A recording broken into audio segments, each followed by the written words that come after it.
গত 1 মাস ধরে primary device হিসেবে রয়েছে আমার এই আইফোন 13 প্রো এই ডিভাইসটি। মূলত গত 30 দিন ধরে আমি এই ফোনটা ইউজ করছি। তো এটার ইউজার এক্সপিরিয়েন্স কেমন, তার সাথে এটা পারফরমেন্স কেমন, ব্যাটারি কোয়ালিটি কেমন, ভিডিও কোয়ালিটি কেমন, এক কথায় এই ফোনটা 2024 সালে এসে আমাদের নেওয়া উচিত হবে কি হবে না সেটা জানাবো আজকের এই ভিডিওতে।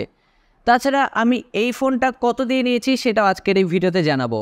সো আপনাদের বাজেট অনুযায়ী আইফোন 13 প্রোটা ভ্যালু ফর মানি হতে চলেছে কি এটা আসলে ওয়েস্ট অফ মানি হতে চলেছে সেটা আজকের এই ভিডিওতে জানাবো। আশা করি আপনারা যারা 13 প্রো নিতে যাচ্ছেন তাদের জন্য একটা বেস্ট ভিডিও হতে চলেছে আজকের এই ভিডিওটি। কষ্ট করে ভিডিওটা না টেনে ফার্স্ট ক্লাস দেখেন, আশা করি অনেক কিছু শিখতে পারবেন। কথা বাড়াচ্ছেন, চলুন ভিডিওটা শুরু করে দিই। তার আগে কাইন্ডলি ছোট্ট একটা রিকোয়েস্ট থাকবে আপনাদের সকলের কাছে, ভিডিওটি যদি আপনাদের ভালো লাগে অবশ্যই ভিডিওতে একটি করে লাইক করে দেবেন, তার সাথে চ্যানেলটিতে একটি করে সাবস্ক্রাইব করে দেবেন, কারণ আপনার একটা সাবস্ক্রাইব আমাকে নতুন ভিডিও বানাতে অনেক বেশি মোটিভেট করে।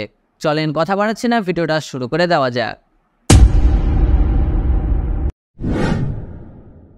সবার প্রথমে আমরা কথা বলবো আইফোন 13 প্রো এর ডিসপ্লে, এটার বিল্ড কোয়ালিটি অ্যান্ড এটা ডিজাইনের সম্পর্কে।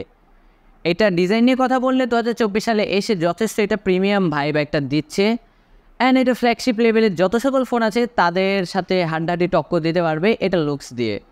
এটা যে সাইড ফ্রেম আছে এইটা হলো স্টেনলেস স্টিল দ্বারা প্রোটেক্ট করা অ্যান্ড এটা ব্যাক গ্লাসটা সিরামিক স্টিল দ্বারা প্রোটেক্ট করা। এটা ফ্রন্টে যে ডিসপ্লেটা আছে এটা 6.1 ইঞ্চের একটা ডিসপ্লে, আর এটা 120 হার্টজের অ্যাপেলের ফার্স্ট 120 হার্টজ ডিসপ্লে সাপোর্টেড, যেটা কিনা ফার্স্ট ইনোভেশন হিসেবে অনেক ভালো একটা ব্যাকআপ আমাদেরকে প্রোভাইড করছে, যেহেতু আইফোনের কিন্তু যে সকল নন প্রো সিরিজ আছে সেগুলোতে কিন্তু 60 হার্টজই সাপোর্ট করে। এবার সরাসরি আমরা চলে যাব আইফোন 13 প্রো এর পারফরমেন্স সেকশানে। এখানে ইউজ করা হয়েছে অ্যাপেলের চিপসেট হিসেবে অ্যাপেল বায়োনিক A15, যেটার সাথে রয়েছে 6GB র্যামের একটা সাপোর্ট, যার কারণে আপনারা যখন গেম প্লে করেন মানে যে কোনো গেম খেলেন সেটাতে অনেক ভালো একটা পারফরমেন্স প্রোভাইড করে থাকে। গত 30 দিন ধরে আমি মোটামুটি সব গেমগুলো ট্রাই দিয়েছি অ্যান্ড এটার পারফরমেন্সটাও ছিল খুবই স্মুথ অ্যান্ড অনেক বেশি ভালো, যার কারণে আপনারা যারা গেমার আছেন তারা কিন্তু এটা ট্রাই দিতে পারেন। তবে অবশ্যই বলবো এইটা যেটা প্রো ম্যাক্স সিরিজ সেটা ইউজ করা আপনাদের জন্য বেশি ভালো হবে, কারণ সেটার ব্যাটারি ব্যাকআপটাও অবশ্যই বেশি হবে, কারণ সেটার ব্যাটারিটাও অনেক বেশি বড় অ্যান্ড এটাতে ব্যাটারি ব্যাকআপটা একটু কম পাবেন, যেহেতু এটা প্রো সিরিজ। ব্যাটারি নিয়ে যেহেতু কথা আসলো আমি ব্যাটারিটা কিছুক্ষণের মধ্যে আপনাদেরকে জানিয়ে দেবো। তার আগে অবশ্যই ভিডিওটিতে একটি করে লাইক অ্যান্ড চ্যানেলটিতে একটি করে সাবস্ক্রাইব করে দেবেন। এরপরে যে জিনিসটাই আমরা চলে যাব সেটা হলো আমাদের ক্যামেরা সেকশন। ক্যামেরা সেকশন নিয়ে যদি কথা বলি, এইটাতে তিনটা লেন্স ইউজ করা হয়েছে। প্রথমটা হলো প্রাইমারি লেন্স, তার সাথে আছে ওয়াইড লেন্স অ্যান্ড আরেকটা হলো টেলিফোটো লেন্স। যেহেতু এটা তিনটা লেন্স আছে অ্যান্ড টেলিফোটো লেন্স থাকে, এটা যে পোর্ট্রেট শটগুলো আছে এটা মারাত্মক লেভেলের ভালো ছবি ক্যাপচার করতে পারে অ্যান্ড ডে লাইটের সাথে সাথে আপনারা নাইট ছবিগুলো যখন আপনারা চেক আউট করবেন তখন এটা অনেক ভালো ব্রাইট ছবি আপনাদেরকে প্রোভাইড করতে পারে।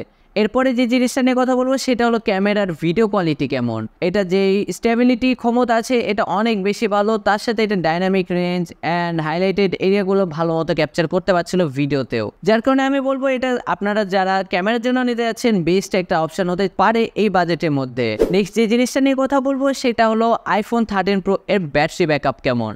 এটা ব্যাটারি ব্যাকআপ আমি রেগুলার মোটামুটি 1 থেকে 2 বার সর্বোচ্চ চার্জ করি অ্যান্ড মোটামুটি স্ক্রিন অন টাইম পাই এখন 8 থেকে 9 ঘন্টা অ্যান্ড মাঝে মাঝে 10 ঘন্টাও পেয়ে যায়, যার কারণে আমি বলবো যেহেতু 13 প্রো অ্যান্ড এটা হলো আমার 87% ব্যাটারি হেলথের একটা ফোন, যার ফলে কিন্তু কিছুটা ব্যাটারি ব্যাকআপটা কম পাচ্ছি, তারপরেও কিন্তু আমি বলবো এটা থেকে যে ব্যাটারি ব্যাকআপটা পেয়েছি আলহামদুলিল্লাহ অনেক বেশি ভালো।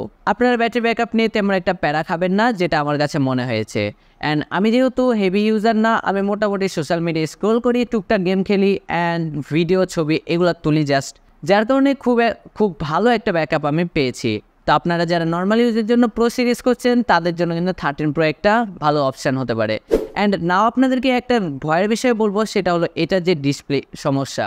আপনারা সকলেই জানেন 13 প্রো অ্যান্ড 13 প্রো ম্যাক্স এই দুইটা ফোনে সবথেকে বেশি আইফোনের ডিসপ্লে সমস্যা নিয়ে ভোগান্তিতে ফেলেছিল জনগণকে।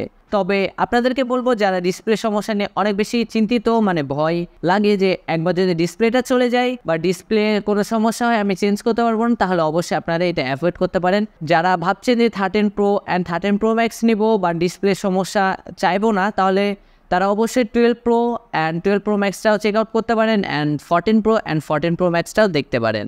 আমি এখন বলবো এটা আমি কোথা থেকে নিয়েছি। এটা হলো আমরা যমুনা ফিউচার পার্কে একটা ট্রাস্টেড শপ থেকে আমি নিয়েছি।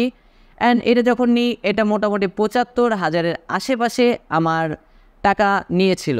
মূলত এটা 256 GB হওয়ায় অ্যান্ড এটা ব্যাটারি হেলথ অ্যান্ড কন্ডিশনটা অনেক বেশি ভালো হয়। দামটা একটু বেশি পড়েছে, বাট আমার কাছে মনে হয়েছে এই বাজেটটা ওকে। এর থেকে কমেও পেয়ে যাবেন মোটামুটি 65 থেকে 70-র মধ্যে 128 GB একটু লো কন্ডিশনের।